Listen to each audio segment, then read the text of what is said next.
Nothing like a fresh brew in the morning, especially when you're about to dive into the world of beekeeping. Welcome to Buzz and Brew, the podcast where we sit down with the best in the bee business, sip on some specialty coffee, and pull back the curtain on what it really takes to make beekeeping profitable. I'm Zenaria Brown, Henry Brown Jr. Together we are Farmer Brown and Co., where we both run the business. And we're learning right alongside with you. Today's guest is someone we've been excited to sit next to. We met him a couple days ago. We were his students. So, hey, we're excited. Joining us today, we have Mr. Charlie Agar, beekeeper, businessman, and the face of Charlie Bee Company out in Seguin, Texas. If you haven't seen his work, you are truly missing out. From saving bees in the wild locations to running a profitable bee business, as you see today, we are in his mini operations. We have bee suits, the whole nine. And so Charlie journey is one of grit, passion, and a whole lot of honey. Yes, indeed. Yeah. He's not just a beekeeper, like I mentioned, an educator in the bee world for quite some time. I would like to say a master beekeeper, and he's showing people what it's like to do live bee removals. We're excited to have him today. And as y'all see today, this is the real, raw, and unfiltered truth. We have our baby here, so you may hear some a little peeps in here and there. Just bear with us. That's a beautiful sound. That is a beautiful sound. So Okay, would you like to tell us how this tastes? I can. So to tell you about this, this is our Ethiopian roast. Nice. You don't care. I I do. I want to hear more. Okay, so I told you my philosophy of coffee though. Yeah. So unfortunately you have me on as a guest because I am not a coffee snob. yeah, I like runny, like AA meeting, church based that coffee, I like volume though. Yeah. So and I strong coffee, this will be a little it'll be stronger. strong. Okay. Yes, Yeah. and so this is our Ethiopian roast, provided by Vivra Coffee Roasters in Houston. Oh cool. And the reason why I picked this one for you is because it goes under whenever you roast it, a honey process, Oh nice. and so the beans are honey roasted, Oh wow. and so Cool. paired it with a nice Charlie Bee honey right there. I thought it would be perfect for you. I love it. You can't beat some Charlie B honey. Oh yeah. We actually have a coffee roaster in Mhm. Bonfils. We get our burlap sacks from her, Mhm. and she brewed us up. We call it the beekeeper's blend, Okay. and it's just a medium roast. So Yeah. like me, I'm kind of a medium roast. Yeah, I can see that. Roast. Yeah. Shall I? Okay. Yes. It is pretty hot. Be careful. Oh, that's good. Pretty good. It's pretty good. Okay. All Now, right. Am I gonna start get up spiral and get all amped up or? You just Mike. You just Mike. I'm gonna have a reputation about don't drink Henry's coffee. Okay. That is good coffee. Thank you. Thank Let's see. let's rewind. Okay, now that we're here, you had your first taste. you. What got you into beekeeping? What was the first moment or memory, I should say, Mhm. with bees? So I started beekeeping way late in life. So I started beekeeping in my early 40s. Okay. My only regret about it is not starting it earlier when I had much more strength in my back and Yeah. resilience. So I've done a lot of different things, and I was living in southern Idaho, Mhm. so the high desert of southern Idaho, and my first wife was a big gardener, so we did a lot of gardening together, and so she was really into the natural world. She actually had taken a bee class on her own, and then she dragged me to a bee class, and obviously we didn't stay married, but I thank her for that because Yeah. I walked into that meeting vaguely interested. I'm an outdoorsman. Like I like the outdoors. I love nature. I love learning things. I stepped in and that guy started talking about bees, and my first question was, How do you make a queen?" And he slow down. Yeah. Right. I guess I always knew there was one queen and that there were lots of bees and they produced honey, but I knew it. Finally got to see it up close, and this was all through pictures. discussing and looking at equipment. And I just said, take my money, Yeah. let's go. And I got one hive and I bought a package of bees and I started that spring and I parked them next to a field of alfalfa. People say alfalfa honey is not very good, but I produced alfalfa honey in my first year and it tasted better than anything I've ever tasted, even though it probably didn't. Yeah. So So I was hooked. I was hooked. so would that be your first job that where you had that aha moment? So then I moved back to Texas. I had lived in Texas before. I've lived a lot of places. I had lived in Texas for a time, and I moved back to Texas solo. To, and I got a call from a friend about bees in his wall, and that's what kicked it off. I did the removal. I used a flat shovel to scrape the comb out. I had no idea what I was doing. I was petrified. Right. And after we did it, he kind of stuck around, helped me a little bit. After we did it, he said, "So you gonna print some business cards?" I liked it. You know it. I'm like, this is great. There is something absolutely to me sacred about opening up a hive, doing a cutout phase where you get access to the comb and seeing them doing what they do. And it's like every time it's a Christmas present. They do amazing things. And so I was just hooked on that. So I started doing bee removal, started to charge, but it became a business real quick. Right. Bee removal. So after the first call, it quickly came to a second call, then a third, then a fourth, and So I can't stress how important it was to get mentors. So my mentor Al, he's a was a winter Texan, so from New York State. So I'm a Yankee, right? I'm from the East Coast. We're Pennsylvania, lived all over. And so here's my fellow Yankee. He'd been beekeeping for 45 years at the time. And so, but in New York State, 45 years. very different. And he kept bees before Varroa, where you just put the bees in the box. You just took the honey. He said you produce thousands and thousands of pounds of honey with no effort or energy. Just put them out there and they did it. So I'm kind of jealous of that. But Al took me under his wing. And the cool thing about working with Al was he just wasn't scared of the bees. That he was gloveless and he knew when to take his veil off and he made me at ease around the bees. There was another guy at a club named Russell, and Russell did all kinds of bee removal. And he had this grungy old beat up Mazda that he drove around in and his comb all. I said, "Oh, this guy's crazy." Now I'm Russell, but I I worked with him on a number of removals and got some basics and learned how to make a vacuum.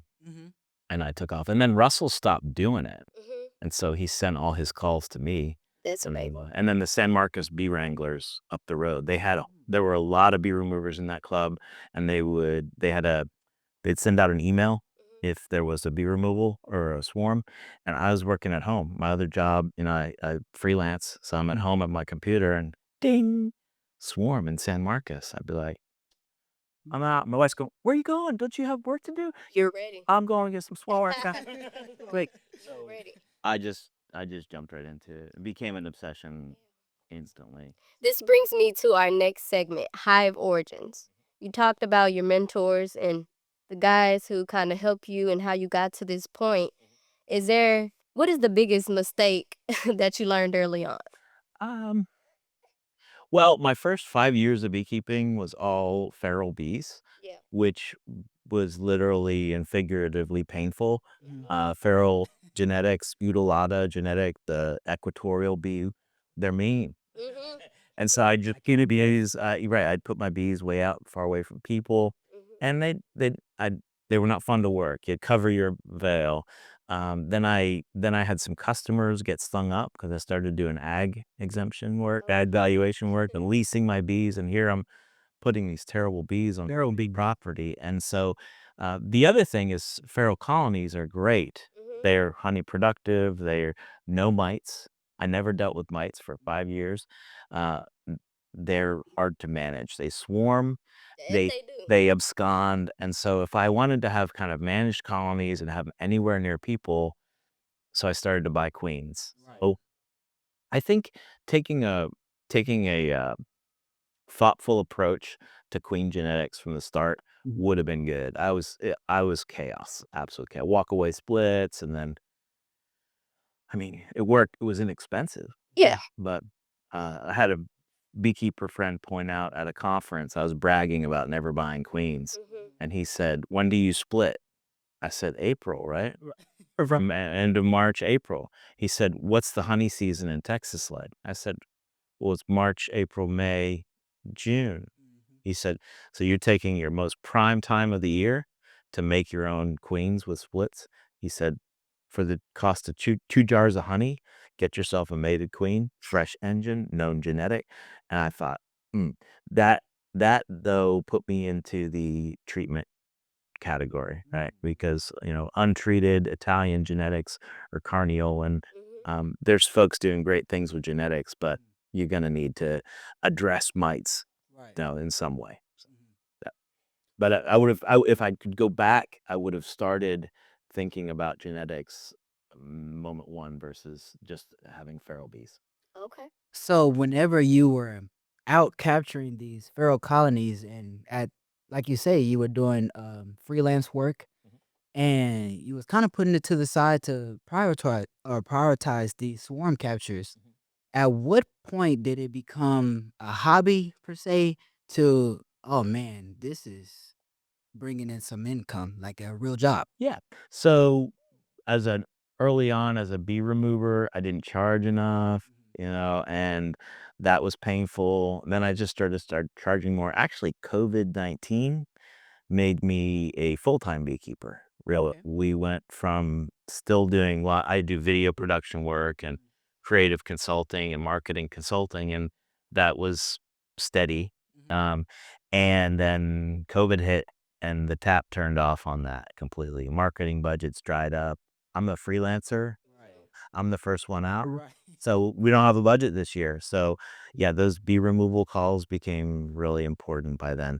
And I'd just jump on them and started approaching it more with a business mind, a service mind, charging more, better service, better follow up. Before it was like, hey, I'll take your bees and yeah, I get some free bees and I'll do a good deal for you. And it's just hard work. So Right. yeah. So if you were to start over, I know you were saying that genetics is a big part of beekeeping. And from moment one, you would pay a little more close attention to genetics. If you were to start from scratch today, let's say with the business, like what would be the fastest way to for someone going from zero to like having a storefront, having ag yards to potentially becoming a six-figure business?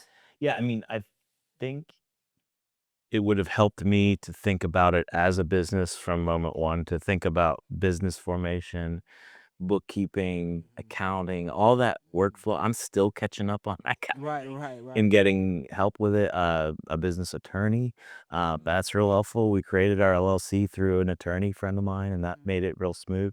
So, having a business mind from moment one, I think you have to write a business plan. I worked with University of Texas at San Antonio. They have the Small Business Development Center, so I had an advisor.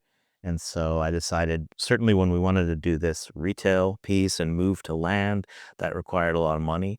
And so we said, okay, what does that look like? What does our potential return look like?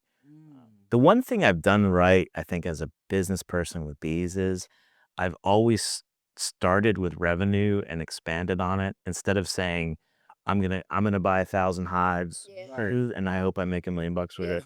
Right. Well, that helps. Right, They right. started a business. We extended ourselves as a business these last few years a lot, and by looking at the numbers, we wanted to. So this business, if we don't do anything in retail, we're still solvent. We Right. can pay our bills. We can pay our mortgage. We can cover it. So, frankly, the crux of our business is ag bee leasing. It's a really nice model. It's unique to Texas. I don't know anywhere else where you can make as much per hive doing ag bee leasing, and we're trying to do it better, take better care of our folks, and expand our territory without expanding too much. But like this year, we're converting my wife's old little minivan Mhm. into our second bee car. Okay. It's getting painted yellow right now, Right. That's cool. and to get our decals on it. Mhm. That the other thing I think we've done right from moment one is just marketing, branding, making it fun and playful. I'm a fun and playful guy. Right. I'm funny. I'm just humble, Right. really funny. Right. So Right. we want it to be. You think bees, you think that crazy guy Charlie. Mhm. We want the teaching piece. I started teaching not that long ago, like 4 or 5 years ago. Started holding classes, and I really enjoy that. Right, so I felt like that's something I wanted to expand on. But from moment one, we always were thinking about marketing, Facebook, Instagram. I do kind of funny TikTok stuff now. Right. Right. I wish I had started more intentionally with YouTube. I see all these amazing beekeeping YouTubers, and so I'm doing a little more on YouTube right now to support our. We do a Saturday workshop. Okay. We have a lot of beekeepers, so kind of tell stories that are relevant to them on YouTube there. Right. So, Right. Okay. You made a point about business and your structure in business. And I really appreciate you bringing us here or allowing us the opportunity to come here and talk to us yeah, get about. free coffee, Liz. Coffee. Hey, we get free learning experience, and that's my true takeaway. And hopefully, you guys tuning in, that's your takeaway as well. Because how some beekeepers say there's no one way of doing things. So this segment, which we already tapped on, but it's a smoker talk. The real aspects of business per se. Yeah. What is one number one thing that beekeepers overlook in this industry?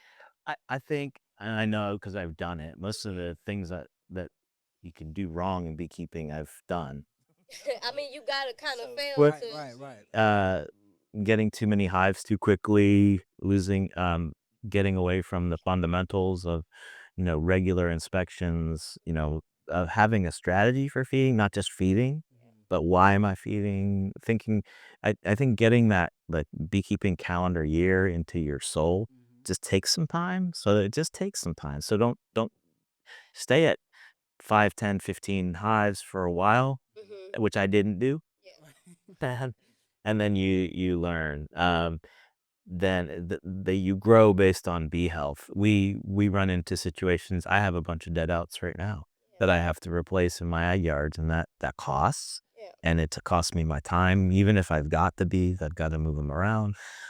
So yeah, stick to bee health. Without the bees, we're sunk. So as a business, so. And people as a universe. Yeah. Oh, Right. we're all doomed. Yeah. Don't Yeah. have me. So yeah, big time. So with the I hear you say that the bee health is very important, but is it the bees, or could you say is it more so the branding that's more important to get a successful, profitable bee business? Mm. I mean, the phone's got to ring.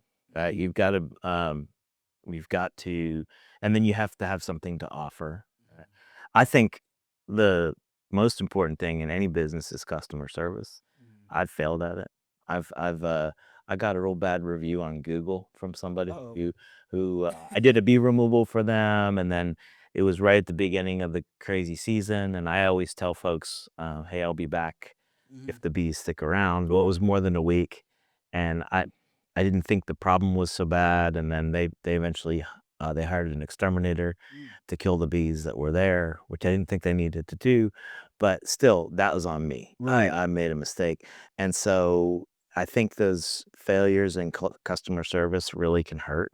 I'm trying to get out of the bee removal business. Really? Totally. We don't believe it. I do not believe that at all. Charlie B out of bee removals. I love doing it. It's just really hard on the body. It's really hard in the summer heat. The customers are tough to deal with sometimes because they either don't want to pay, which I understand that. No one expects to have to pay for a bee removal and a big bunch of money and have their wall cut into. But I refer out a lot of jobs. I try to keep it real close to close by. There's jobs I like to do and there's jobs I don't. Speaking of the ones you like to do, Can you tell me about the craziest bee removal you ever did? Oh yeah, I mean, they're all crazy. Right. Like that's why we created a TV show based on bee removal, because every bee removal was a little bit of an adventure. Yeah. Uh, yeah, the when we started filming the TV show, actually, we brought the crew out, and at the time, I was working a lot with my friend George. George is still a beekeeper, but he's like, dude, I can't do that bee removal. Sorry. You got it. George is smart, has like a real job and he does neat stuff. But George was along with me, and there's George in a pair of shorts. Uh, Mm. And then the producer of the show was also in a pair of shorts, and we tore apart uh, a hot tub, and the bees were That's interesting. it was hot in the hot tub. There were not only bees. And so it was kind of our test shoot to see if this would be a relevant TV show. And as the producer of the show was picking stingers out of his knees, he said, "I think we got a TV show." Yeah. Yeah. Wow. And the locations can be crazy. I've taken bees out of the bilge of a boat. Um, Okay. all kinds of. One of my favorite ones was the bees had built inside of Christmas boxes, and so they had like Santa Claus statues and ornaments, and they had mixed their comb, the wax, all through these ornaments. I wish I'd taken better pictures. It was really new, but it was just so wild. I'm taking these Christmas ornaments out, and they're just covered in bees, and That's pretty so cool. yeah, they're always a good adventure though. So that makes me think, since I am a bee remover as well, I know that it can get quite expensive. So like for customers that may not be beekeepers, what's the most Charlie B has charged for bee removal? I've done some corporate jobs where that was up high or rented equipment, and yeah, you get into the thousands. I'm a soft touch in business. That's probably one challenge I face, is that I try to make it easy for people, and I don't charge enough sometimes. And that burns me, right? Right. I just um then oddly enough, if you charge a lot, people expect a lot, and they value what you do more than if you say, "I'll give you a deal." Some of the toughest jobs I've ever done was something I did as a favor to somebody for $150, and 4 times returning to the job, and really difficult customer, and I just learned, cheap ain't good, Yeah. good ain't cheap, you just gotta charge for it. So yeah, the folks who want an additional insured certificate on their for the insurance, or it's a company situation, you can charge a lot. They don't bat an eye. So Okay. yeah. Okay. The fear never gonna go away. Mm-hmm. Right? You're never gonna be, "Oh, I feel totally confident about my business today." Yeah. You wake up and go, "Good Lord, what have I done? Yeah. Why didn't I become a lawyer? Go to become a dentist or something, Or be right? stressed out working for somebody. Or be sitting in a cubicle somewhere, so." Okay. And we're gonna dive into some hive secrets. Um, what's some beekeeping hack whenever you're doing these removals that only experienced pros know? As yourself. Before you answer that, how long have you been doing this? A Well, little over 10 years. 10 years? 2013 was my first year beekeeping, so Oh, 20 I 12 years. I know you got some hacks up your sleeve. Yeah, I mean, patience, I think, is the key for bee removal. If you're talking about just bee removal, I think I used to get real excited and tear into the hive and vacuum like crazy. And now, depending on the situation, I want to listen to the bees a little more. So I tend to expose the whole hive and take my time and try to find the queen and approach it more methodically. The only difference being, if they're really spicy and there's a safety concern, then I'm going to work quicker. Where I used to work too fast, yeah. and I was excited, and now I just kind of slow down. Working with the bees' own instinct, so I use a lot of scent products. Right. I'll Okay. spray Allure, and I'll use the honey harvesting products like Bee Quick and Honey Bandit to push the bees around. Okay.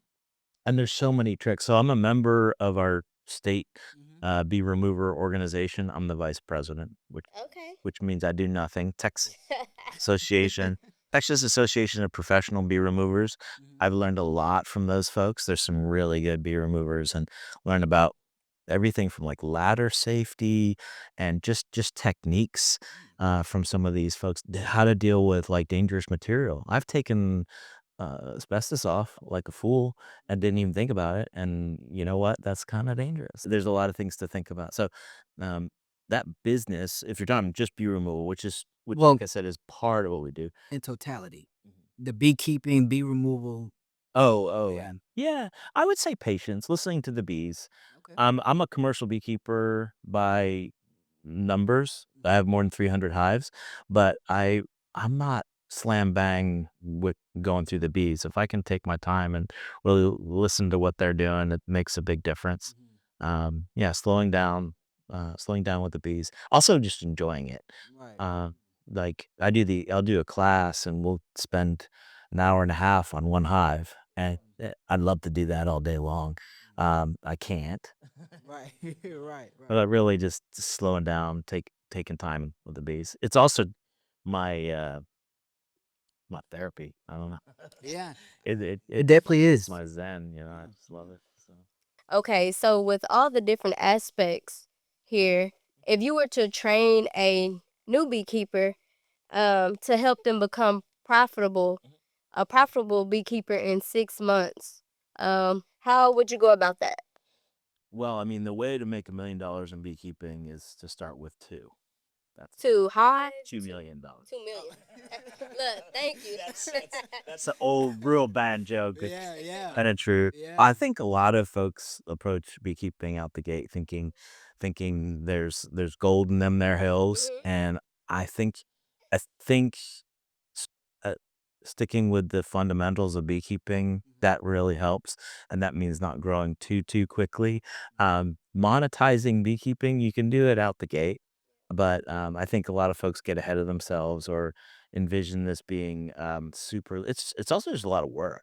Yeah. I mean, it's farm work. It is hard on the back, it is hard on the body and the heat, so it's not like, you gotta be pretty driven to do this kinda thing, not just, "I think it'd be fun to make a bunch of money doing beekeeping." Yeah. Right. It doesn't happen that way, so. Wait, tell the camera it don't happen that way. It doesn't happen that way. Which camera? All of them. All of Yeah. Yeah, I mean, people say you see bees and you're gonna make $1 million in honey, Yeah. and, if you look at our business, honey is a very small part of our business, Yeah. so. Yeah. Well, what's one thing about about the beekeeping industry that people often like kind of overlook? Like, what is one thing that they don't know but they should, other than your back? Back, yeah. Yeah, that it's a lot of work, you know? I think if you're talking about beekeeping as an industry, you have to remember that it's connected to agriculture, so beekeeping is an arm of agriculture. Um, I think that's an important piece. If you're doing it at scale, if you're migrating, and going to almonds in California, you're part of big ag. As a small scale beekeeper, you're part of big ag. We're part of it, but on the kind of on the periphery. And so, um, I think a lot of folks forget that how important our commercial beekeepers are. Yeah. Right. We don't eat food if they don't drive bees across the country and fan them out where they got to be. Right. Right. We need if we like vegetables and fruit and apples and berries, Yeah. Blueberry. all that stuff. So, a lot of small scale beekeepers act like I'm different or I'm all natural but if you look at the big picture of this industry, we're all part of the industry. That's where our queens come from.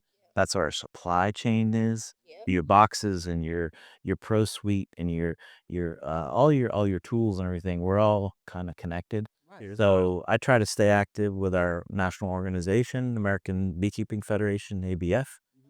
That's where all the commercial beekeepers go. They don't really need to hear from me, right? Because I'm a small fry, but I want to hear what's happening and keep my ear to the ground. Particularly on years like this, we've had a really bad winter. The commercial guys have, and I want to know what's going on. So Right. I always have my ear to the ground there, and remember that I'm connected to a much larger industry. Well, speaking of small fry, I'm gonna give you your flowers because like when the fries go to the bottom of the bag, they still good. They still good. So yeah, so you still a Those big are the fry. best fries. Just Right. salty, I'm salty. Yeah. And Crunchy. yes, sir. And now we head to our last segment, the last sip, the beekeepers takeaway. Take us away, Henry. Well, if someone was listening, wanted to start beekeeping today, what is one thing that they should absolutely do first? Doesn't matter what their size, like what is the absolute first thing? I can't stress the importance of mentorship enough. It's always game changer. The day I met Al, and he started taking me through bees, and then everything I've learned in bees has been through the generosity of another beekeeper willing to share what they're doing. And with the TV show, I had a really unique opportunity. We went all over the country, and we got to go behind the scenes with all the. I learned so much. So I got kind of mentoring on steroids, but Yeah. I tell people find somebody who's keeping bees alive and has a plan and copy it. And don't try to do every style. That's a real big mistake I think people make. They dabble in this, and I saw this YouTube video, and I'll try this. But find someone where it's really working, and just do exactly what they do, and then modify. Right. So don't try to do every style of beekeeping. There are many. There are many. And I do want to take this time today. Speaking of mentors, Mr. Wayne Richard, That he big guy. has that big guy. He has taught us every single thing that we know. Well, I'm not going to say every single thing, but he has mentored us to a great operation. And I do feel like mentorship did take us to the level where we can offer these services to the general public. And so I am going to agree very heavily on that aspect as well. So our business now, I'll just say, is like paid mentorship, right? And I didn't mention my other mentor, Mark Gretchen, and his wife Tin had a shop just like this, not far from here, and I spent many years just learning from them, buying from them, buying queens from them, and they were so important as a business mentor too, not Yeah. just a beekeeping mentor. right. Find a business mentor, right? Yeah. And Mentors in general. yeah, I have many. I have many. Yeah. You can't be a good teacher if you were not once a student. Mhm. So I'm for that one. Yeah. And so, where do you see the future of beekeeping headed with the collapses and all of these things? Do you think that they're find mysterious something in the air? Like, what do you see the future as? I think with beekeepers, I think beekeepers are often like, I don't know if you remember the old wives' tale of Chicken Little. Mhm. The sky is falling because right. beekeepers tend to Right. gather and say the sky is falling. There are constant pressures. All of the things that cause colony collapse, nothing has changed. Yeah. All those conditions haven't changed. Monoculture, agriculture, and development and land use practices. So I think it's an interesting time in beekeeping. One of my mentors, Blake Shook, he runs the Bee Supply and other companies, Oh yeah. Desert Creek Honey. I heard him say recently that the golden age Right. of commercial beekeeping is over. I think so. That the migratory guys who make a ton of money, it's kind of on the wane, and who knows what's next.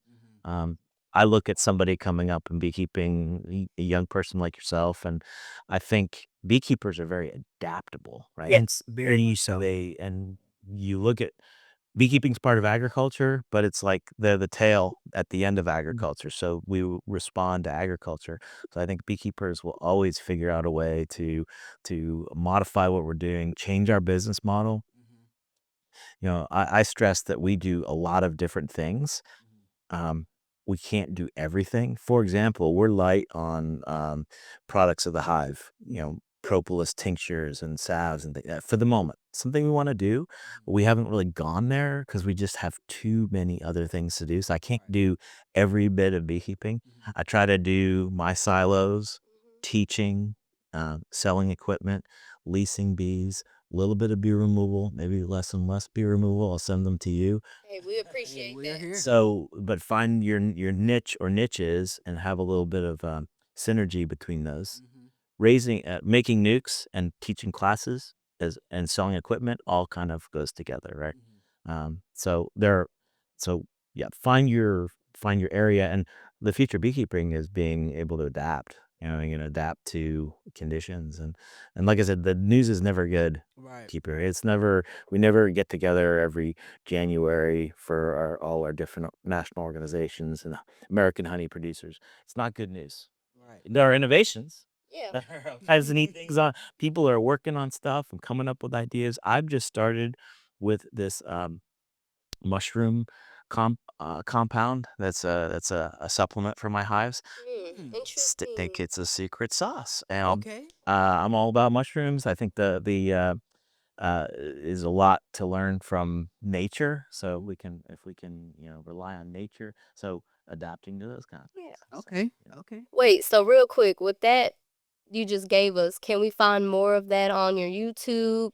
Will we see that somewhere? We haven't done anything publicly with the mushroom Okay. thing. It's a partnership and it's a test product. Okay. But they're coming up. It's a company out of Canada called QB. They're great folks, Okay. and they're growing and doing really neat trials and studies, and the findings so far are really good. Okay. So yeah, you'll be hearing more from us and certainly from them about the mushroom stuff. So Okay. Well, on that note, I want you to look right into your camera right there. this one. Yes, and I want you to plug any business websites and upcoming projects that the people can find on your platforms. Okay, what you find us just at charliebee.com. I mean, that's pretty simple. CHARLIEBEE. You can find out everything we're doing. We're a mom and pop bee shop, so we serve folks locally. So we sell nukes, we sell bees, we sell queens, we do classes. Uh-oh. Oh, That's business calling. that's our walkie-talkie. We do classes, but we support our local bee community. But we love having people come in and do tours. So I've had people see us on TV or see our show on EarthX TV or PBS, and they're like, "We want to meet you. Right. No, come in and do a bee tour." So we're doing more and more little bee tours, taking new people out, taking them to our little pollinator porch. They can sit on the screen porch, and I can open a hive and show it to them. So. Yeah, come on down. We love having visitors. Come on down to Charlie's Bee House. You gotta give him one of these. Yeah. Well, on that note, that's a wrap on today's episode of Buzz and Brew, where the coffee is strong It is strong. and the beekeeping game is even stronger. Be sure to follow the Charlie Bee Company, and if you want to hear more conversations like this, make sure you subscribe and stay buzzing with us, Farmer Brown and Co. Your host Henry Brown And Zenaria Brown. and Little Halani. These guys are awesome. I'm gonna be working for them soon. I can tell. Well, that's a wrap. Thank you so much. Yes, sir. Thank you for everything. Good stuff.